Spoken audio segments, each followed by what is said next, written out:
Bonjour à tous, je m'appelle Valentine, oui comme le Cupidon, même si de la nourriture. Mais bon, ça ce n'est pas important maintenant. Pour aujourd'hui, je voudrais partager avec vous un nouveau régime que j'ai inventé, oui. Et il s'appelle roulement de tambour, l'internationalimentarisme. L'inter-alimentaire quoi? Attendez, vous ne vous inquiétez pas, s'il vous plaît, ça relaie. Et bon, je vais répondre à la première question que vous peut-être avez. Et ça c'est, qu'est-ce que c'est ça? Alors, c'est une abréviation que j'ai faite depuis plus temps. Ce n'est pas vrai! Il a fait 5 minutes avant de commencer cette vidéo. Ça c'est le message. Il y a 6 minutes. Je peux donner mon explication maintenant, s'il te plaît? Comme tu veux. Merci. Comme j'étais en train d'expliquer, l'internationalimentarisme, c'est un régime que ça consiste à toujours manger des plats internationaux. Et pardon, j'ai une question. Ouais. Quels sont les aliments consommés et non consommés pour ce régime? Je vais expliquer ça. Attendez.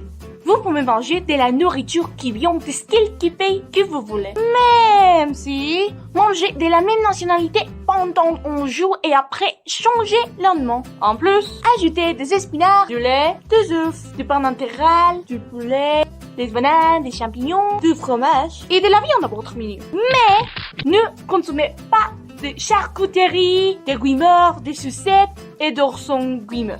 Mais pourquoi? Parce que c'est mon régime et je peux faire quelque chose que je veux. Et ils ne sont pas bons pour votre santé. Aussi, vous ne pouvez pas jamais manger de la même culture ou nationalité pendant une semaine. Vous devez varier. J'ai une autre question aussi. Non, ce n'est pas important, désolé. Non, disez-moi, je suis désolée. Quelles sont les quantités d'aliments consommés? Waouh, ça c'est une très bonne question, merci. Pour ce régime, il y a des autres règles. Par exemple, vous pouvez trop peu. Ça ce n'est pas d'eau potable. Ensuite, mangez peu que de légumes et assez de fruits. Par contre, mangez peu du malbouffe et comme j'ai déjà expliqué, ne consommez pas d'aliments du même pays. Règle, madame? Toujours, c'est la dernière question. Bon, quelle est la fréquence de consommation des aliments? Oui, c'est une très bonne question aussi, mais ne me demandez pas jusqu'à je finis de parler, s'il vous plaît. Mais on va continuer. Régulièrement, moi, une fois par semaine, goûter des aliments d'Asie, quelquefois des plats d'Europe, de temps en temps d'Amérique, du Nord ou du Sud, rarement de l'Antarctique, car il n'y a pas beaucoup de nourriture là-bas, et fréquemment d'Afrique. Aussi. Maintenant quoi? J'ai une question, et c'est trop important. Vraiment, Excusez-moi. Le premier est, quelles sont les raisons de ces tendances alimentaires? Et le deuxième est, quels sont les buts de ces tendances alimentaires? Oui, c'est une question trop intéressante. Mais avant que je continue, il y a quelqu'un qui a plus de questions? Non. D'accord. Ah oui, est-ce que... Taisez-vous! Maintenant, je vais répondre à vos questions. Les raisons sont, si vous n'avez pas bonne santé, vous pouvez avoir de meilleures habitudes alimentaires. Parce que les choses que les autres personnes d'autres pays mangent pourraient être mieux. Aussi, ce régime pour ressembler les gens, puisque sinon ne parlons pas la même langue, nous pouvons partager au moins la nourriture. Et vous pouvez savoir faire 1000 de plats. Car vous recherchez des plats que vos amis ou des autres personnes ne connaissent pas. Peut-être. Comme la majorité ne connaissent pas d'autres pays sauf les États-Unis et le Mexique, c'est la parfaite opportunité pour ouvrir vos yeux et voir quelles autres nations existent dehors. Et grâce au web, c'est plus facile de surfer sur Internet et trouver des recettes pour cuisiner chez vous. Maintenant, quels sont les buts? Afin de connaître de nouvelles cultures à travers le ventre, vous devrez essayer ce régime. Aussi, pour ne pas mourir si vous voyagez dans un pays différent, votre ventre doit avoir l'habitude de bien digérer la nourriture de cette nationalité. Dans le but de parler des langues étrangères, c'est recommandable de faire ce régime. Car lorsque nous parlons et mangeons, et pour ça, nous utilisons la bouche, non? Alors, c'est logique. Si vous mangez internationalement, votre cerveau vous pénétrera parler d'autres langues. Je ne crois pas que ça fonctionne. Tais-toi. D'accord. Le dernier et le plus important dans mon avis, c'est de manière à avoir plus de tolérance aux différences en différentes cultures. Il est nécessaire de comprendre tous les aliments qu'ils consomment pour ne pas les jouer. Jouer? Les juger. S'il vous plaît, je suis trop stressée maintenant, désolé. Et pour finir, je les vais donner un exemple de comment vous pouvez faire votre régime comme ça. Allons-y! On va faire un plat japonais qui s'appelle tamagoyaki. Et ça, c'est du sucre grillé japonais. Attendez, mon petit, attendez, je vais expliquer qu'est-ce que c'est ça.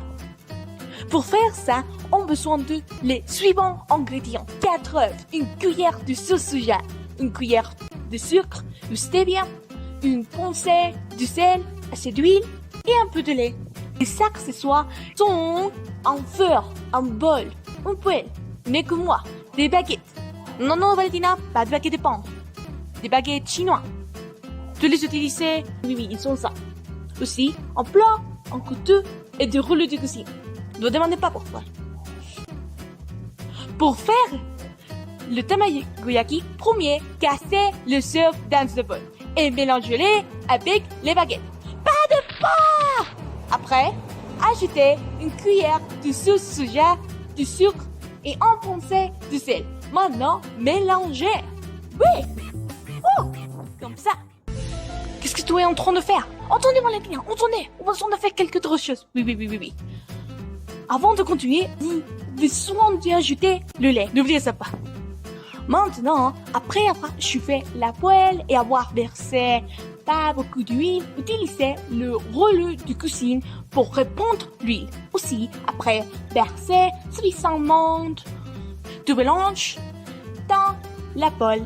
Ensuite, lorsque les œufs sont un peu frits, poussez-les sur le côté de votre poêle avec les coumoirs.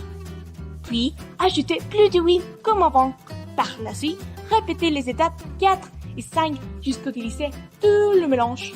Finalement, coupez l'œuf en parts égales avec le couteau et servez-les sur le plat. Je crois que ça c'est trop délicieux. Mais attends, il manque un boisson, non? Et pour ça, on va faire un boisson japonais qui est trop connu. Vous savez, qu'est-ce que c'est ça, boisson? Non?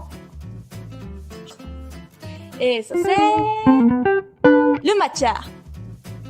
On va continuer. Pour faire ça, on a besoin de les suivants ingrédients.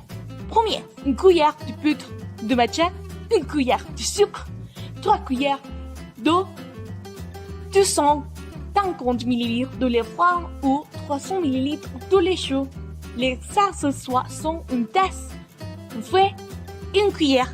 Premièrement, ajoutez plein de poudre de matcha, de sucre dans la tasse.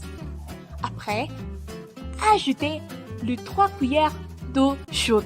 Il est important que ça soit chaude pour le mélanger bien.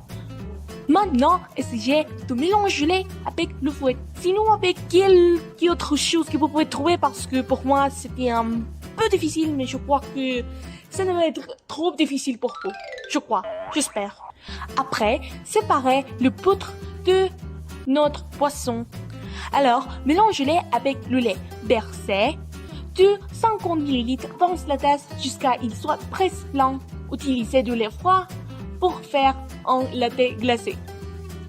Mélangez bien au fouet, encore, et ensuite fuvez. Maintenant, je vais goûter mes aliments. Oh, je suis trop nerveuse, mais content en même temps. Et bon appétit, ou comment dire en japonais, itadakimasu. Wow, mon tamagoyaki est trop bon. Et mon matcha,